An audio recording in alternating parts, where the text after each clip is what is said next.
Hi hello welcome back to our channel అమ్మ చేతుల మనోహర్ వంట. ఈరోజు నా రెసిపీ వచ్చేసి మేక తలకాయ ఫ్రై అండి. ముందుగా కడిగి పెట్టుకున్న ముక్కలు తీసుకొని కుక్కర్లో పసుపు ఉప్పు వేసి వాటర్ వేసి విజిల్స్ పెట్టుకోవాలి, 8 విజిల్స్. తర్వాత ఒక కళాయి పెట్టుకొని అందులో ఆయిల్ వేసుకొని ఆనియన్స్ పచ్చిమిర్చి వేసి వేగిన తర్వాత కొంచెం కరివేపాకు వేసుకొని వేయించుకొని అల్లం వెల్లుల్లి వేసి వేయించుకోవాలి.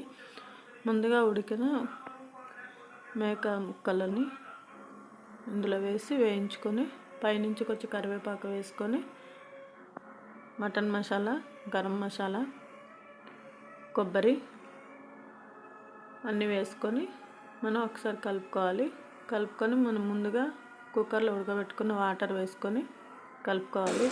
మరి వాటర్ వేస్తున్నారు అనుకోకండి, మనం 80% ఉడకబెట్టుకుంటాం. ఇప్పుడు అది అందులో కొత్తిమీర వేసుకొని సర్వ్ చేసుకుంటే ఫ్రై రెడీ అండి.